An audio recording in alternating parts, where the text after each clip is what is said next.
State asida ngarangdagi hoduna akanba mawngda churakhiba nongna maram oiraduna Imphal manunggi mafam kaya yauna Tampaki district kayada ising isaw thokle nong asina maram oiraduna Imphal manungda lairiba lambi kaya isingna khu yauna thumjinba yaure Imphal International Airport lairiba MET Center dagi fangba data gi matung inna ngarang ayuk pung 9:30 hauraga ngasi ayuk pung 9:30 faubada state asigi tongan ba district singda changwangna nong chukhi report asigi matung inna Imphal Airport na koliba akoiba mafam singda mm 50.5 Bisnupurda mm 35 Mizoramda mm 40.5 Sandelda mm 38 Surachandpurda mm 35 Ukhrulda mm 42.2 Tamenglongda mm 10.2 amadi Thaubalda mm 39.3 yauna nong chukhi Pau asina haibada Kaisampat Tera Lukram Leirag Imphal More Lambigi Kansipur dagi Singjamai Phawbagi saruk yauna Imphal City gi manungda akutpa mafam sing pat kum ising thumjinki masida natana Imphal Turel Nambul Turel Kongbu Turel Iril Turel gi ising imaisu tapna wangkhalakli AIR Imphal konung mamangda leiba Govindaji Temple gi akoiba mafam sing Advanced Hospital gi mamangi saruk singsu nong asina maram oiraga ising thumjinki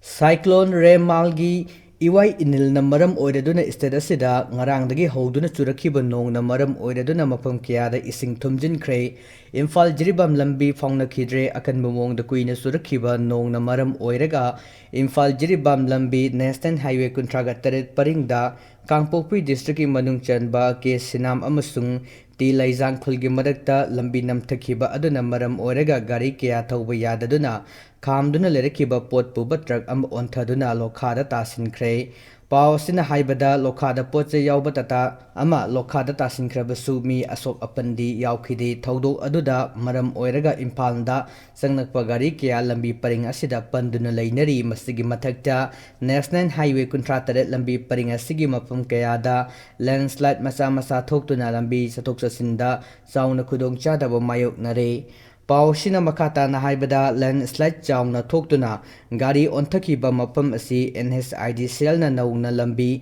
sembada yauriba sarukni thodok thokphamda authority gi maikedagi machinery sing thajanduna namthakhiba lambi gi saruk adu samjinnaba thabuk paikhatpa haukhre Awang Nopok state singda oiriba nong singi phibam asina maram oiraduna ngarang ayuk aizoldagi khara lapthoklaga leiba nung pekpham amada sing ningkhaibada thogdokta miyoi 15 sire kaya amana thiba khangdana leiri Mizoramda State Minister Lando Homana miyoi 15 sire haiba wafam asi confirm tawkhre miyoi 15 asigi manungda 13 amadi thogdok thokphamdagi fangki atoppa mafam amadagi asiba haksang ani amaga fangle atoppa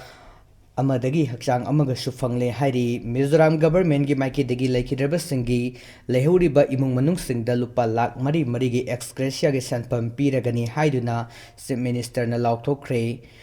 ngasi ayu pung 3 lom tarakpa matamda malthum amadi limen gi mafam amada leiba ching amaning khairakpagi thodok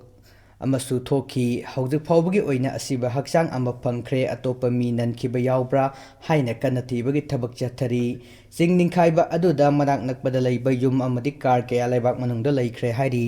National Highway 3 huntharda ching ningkhairakpana haujuk aizol amadi atoppa state singa faonakhidre ngarang ahingdagi leptana churakhiba nongna maram oiraduna Manipurgi oina leiriba asowa laying sang ani Regional Institute of Medical Science amadi Jawaharlal Nehru Institute of Medical Science Jennings ki campus ising thumjin khibada miyana sauna awaba mayok na halle Pau sina haibada ising thumjin khiba sina maram oiraga hospital asida lakpa patient amadi patient party de natana hospital ani asida mathau tawriba doctor nurse amadi atei staff sing da kudong sadaba kaya mayok na halle makata na nung asina leptana susilak labadi hospital asi makathang ba floor da leiriba ward sing asidi ising thumjilak pa yabagi phibam da leire masina hospital asida makhal makha ke agi layeng chathari ba sida kudong sadaba mayok na re loine na khudaki oiba anaba amadi asokpa sing layeng naba pukhalak pada kudong sadaba su mayok na ri serga asida rims hospital gi oinadi hospital asigi ward kharada ising thumjilakpagi video social media da viral oirakli